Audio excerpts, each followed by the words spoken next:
Hey guys, so before I start talking about this new episode of the Clone Wars, I just want to bring up a few points. Some of the stuff I mentioned in the previous episode, at least before the episode, about how like there's certain plot lines and storylines that I didn't get to see that I want to see in the show. Yes, I know that there's comic books and there's novels and, other things. But I guess what I'm trying to say is like all the stuff that I really wanted to see in this show, I'm just glad that they're going to present it in Clone Wars fashion as a cartoon rather than me reading because, I'm stupid. Also, I never really got to explain much about like certain elements in the show, like such as Rex having, being a really good character and caring about his teammates and little things like that. But I think I was just more hyped about the show coming back that I just didn't really start. I guess I wasn't really thinking about it.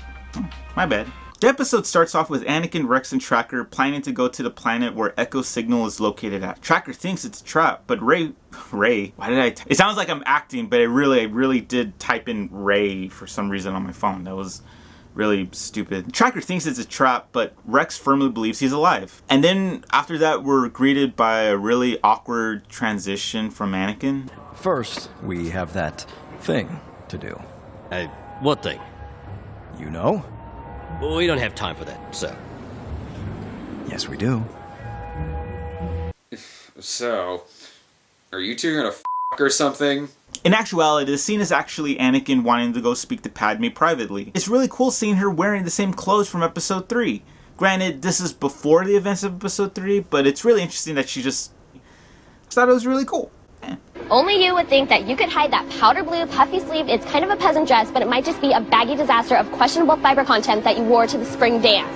You are an outfit repeater! Also, amongst this conversation, I feel like, is Anakin dumb and stupid? Because Padme is clearly already pregnant, but he doesn't even notice. Unless he does and just doesn't want to be insulting to her about her belly bump. Because, even in a galaxy far, far away, manners. In the midst of all this, Obi-Wan wants to know where Anakin's at. And then he says, move. She says, no. He says, move. She says, no. Move. Once Anakin is done with his FaceTime call with Padme, him and Rex are ready to head off to the mission. But not before Obi-Wan makes a weird random comment. I hope you at least told Padme I said hello. You guessed it. You was right. It was this point in the episode that really kind of took away from what was going on for me. Obi-Wan knows that Padme and Anakin are a thing, including Rex. So in the entirety of the show, there's already Ahsoka, Rex, and Obi-Wan that knows about the secret relationship with Padme, but they don't explain it so much. Wasn't that the whole point of episode 3? That this was all a secret, and then this is just what? I mean, don't get me wrong, I loved the episode when they showed that, but I am confused. Bad Batch and the boys fly off to the planet. Amidst getting there, they're attacked by locals, and Anakin flies off in a flying reptile thing, reminding me of the never-ending story. Yeah! You're a little too heavy, buddy. Yeah! We're going down. Yeah! Before entering, the signal gets lost, which makes the idea of it being a trap even more so. Captain Rex gets upset with Bad Batch because they believe it's a trap, but Rex is determined knowing that that was Echo's voice. Now, I understand in the Clone Wars, some of the clone troopers have distinctive voices, especially with Bad Batch. Thinking back on the episodes, I don't remember Echo having a distinct voice. It confuses me because, don't they all look the same? Do you say sorta racist stuff but stop short of saying the N-word?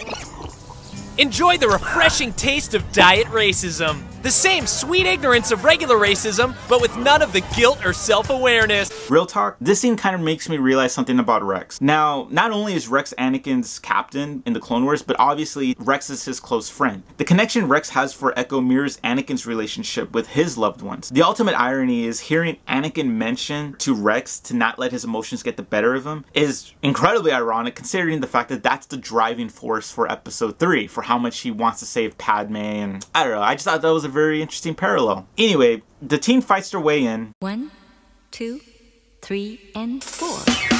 Count what you have now. Don't count what you don't have.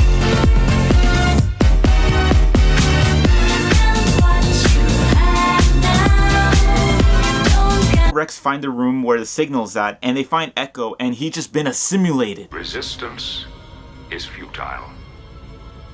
Your life, as it has been, is over.